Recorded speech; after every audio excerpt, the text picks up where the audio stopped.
ఇంత గెలిచి రచ్చ గెలవాలనే వ్యాఖ్యానికి పూర్తి న్యాయం చేసే పార్టీలు ఏమన్నా దేశంలో ఉన్నది అంటే అది ఏకైక పార్టీ కాంగ్రెస్ పార్టీయే. ముందుగాల మా పార్టీ వాళ్ళ మీద ఫైట్ చేయాలి, తర్వాత శాతనైతే కడమ పార్టీ వాళ్ళ మీద ఫైర్ కావాలి అనే పద్ధతి మూడు రంగుల జెండా పార్టీ రక్తంలోనే ఉన్నది కావచ్చు. అందుకే నువ్వోటంటే నేను ఇంకోటంట అన్నట్టు వరంగల్ కాంగ్రెస్ పార్టీల కలుపుగోలుతనం గాన రాకుండా పోతున్నది. వరంగల్ కాంగ్రెస్ పార్టీలొల్లి సిలికి సిలికి గాలివాన తీరైతుందా లేకుంటే ఎల్లినో తీరుగా ఎండిపోతుందా అనేది తెలుస్తలేదు కాంగ్రెస్ పార్టీలకు కూడా. ఎందుకంటే గూబలకు ఈమంటే కల్పన అన్నట్టు నువ్వు ఓటు అంటే నేను రెండంట అన్నట్టు వెనకకు తగ్గుతూనే లేరు ఎమ్మెల్యే కడియం శ్రీహరి, మంత్రి కొండా సురేఖ మేడము. గుడి గోపురాల పనులు ఎక్కడనే ఉన్నాయని గుర్రు మీద ఆయన్నే సమీక్ష పెట్టిండు ఎమ్మెల్యే కడియం శ్రీహరి అని చెప్పుకున్నాం కదా. అగో దాని మీద దేవాదాయ శాఖ మంత్రి కొండా సురేఖకు కొండంత కోపం వచ్చి అధిష్టానానికి ఉత్తరం రాసింది. ఇంతకు మంత్రి నేనా కడియం శ్రీహరా? అద్దు పద్దు అనేది ఒకటి ఉంటది కదా, దాన్ని దాటొచ్చి నా శాఖల శకలవాడుడైంది అన్నట్టు అధిష్టానానికి ఉత్తరం రాసింది.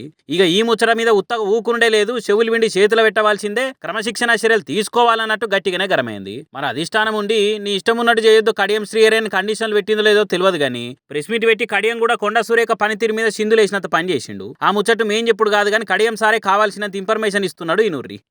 కొంతమంది కొత్త అలవాట్లను నేర్చుకున్నారు, అభివృద్ధి గురించి పట్టించుకునే వాళ్ళు, ప్రజల మధ్యన ఉండని వాళ్ళు, ఏదో ఒక కాంట్రవర్సీని క్రియేట్ చేసుకోవడం, ఆ కాంట్రవర్సీ ద్వారా ప్రజల్లో ఉండటానికి ప్రయత్నం చేస్తున్నారు. ఇది మంచి పద్ధతిగా ఆయన చేసిన సమీక్ష గురించి మాట్లాడకుండా కొంతమంది కాంట్రవర్సీలు ప్రజల నడుమ ఉండకపోవడు అని అంటున్నాడు. అంటే కొండా సురేఖ మేడం ప్రజల నడుమ ఉంటలేదన్నట.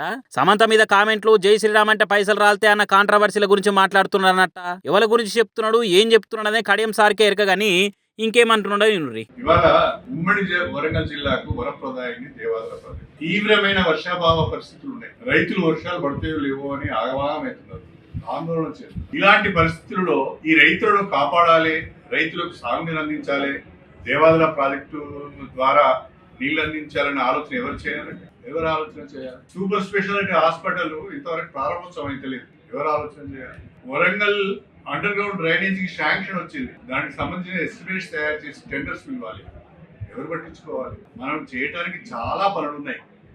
ఈ అనవసరమైన విషయాలలోకి వెళ్ళి మన టైం వేస్ట్ చేసుకోవాలి. మళ్ళీ వేసేసాడు అన్నట్టు జిల్లా మంత్రిగా చేయవలసిన పనులు చేయకుండా కాంట్రవర్సీల కాళ్ళు ఏలు పెట్టి కాంగ్రెస్ పార్టీని కంపు చేస్తున్నది అన్నట్టు బాగానే చేసుకున్నాడు. మరి దేవాదాయ శాఖ ఆఫీసర్లను పిలిచి సమీక్ష పెట్టిన ముచ్చట మీద ఏమంటారు సారు అని అంటే, సమీక్ష అంటే నా దగ్గరికి అధికారులు వచ్చినప్పుడు, నా ఆఫీస్కు వాళ్ళు వచ్చినప్పుడు దాన్ని సమీక్షగా మనం భావించాలి. కానీ నేనే వాళ్ళ దగ్గరికి పోయినప్పుడు నేను అది రిప్రజెంటేషన్ ఇవ్వడానికి వెళ్ళినట్టుగా భావించాలి. ఇది అవగాహన లోపమే తప్ప మరొకటి కాదు.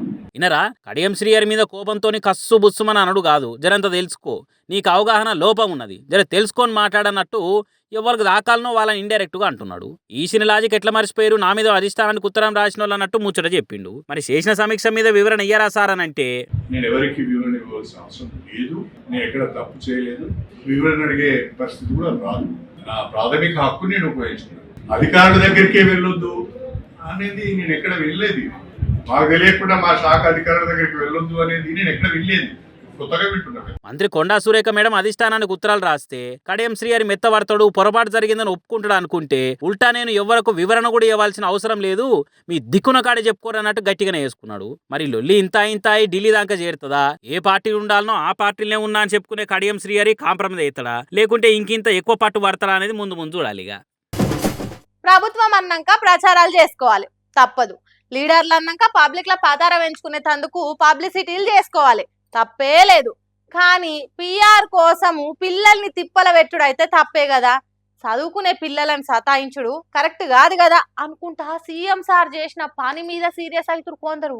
ఇంతకు సార్ ఏం చేసిండు, ఏం కథ అనంటే, దునియా అంతా దుమ్ము లేపుతున్న ఫుట్బాల్ మ్యాచ్లను మన తాన కూడా పిల్లలకు చూపించి వాళ్ళను కూడా ఖుషి చేసి ఆటలలో ప్రోత్సాహం ఇప్పియాలని మంచి ఉపాయమే చేసిండు మన సీఎం రేవంత్ రెడ్డి సారు. కాకుంటే ఏడ మిస్ ఫైర్ అయ్యి మిక్స్డ్ టాక్ తోని మీద పడ్డదంటే ఆ మ్యాచ్ అర్ధరాత్రి ఉంటే అప్పటిదాకా పిల్లలను ఆయనతో పాటే కూర్చుండబెట్టుకొని చూసేవారికల్లా ఆడ పాపం పిల్లలను నిద్ర కాగక ఇబ్బంది పడ్డారు అనుకుంటా ఆ వీడియోలు వైరల్ అయ్యే వరకల్లా మోపైందిగా అస్సలు పంచాది. మీ పిఆర్ కోసం పిల్లల్ని తిప్పలు పెడతారా? అంతగా చూడాలనుకుంటే మీ ఎమ్మెల్యేలు, మీ పార్టీ లీడర్లు, మంత్రులతో కలిసి చూడనుంటురి. తెల్లారు లేస్తే బడికి పోయి చదువుకోవాల్సిన పిల్లలు 9-10కే నిమ్మలంగా నిద్రపోయే పిల్లలను పట్టుకొచ్చి గిట్లా చేస్తారా?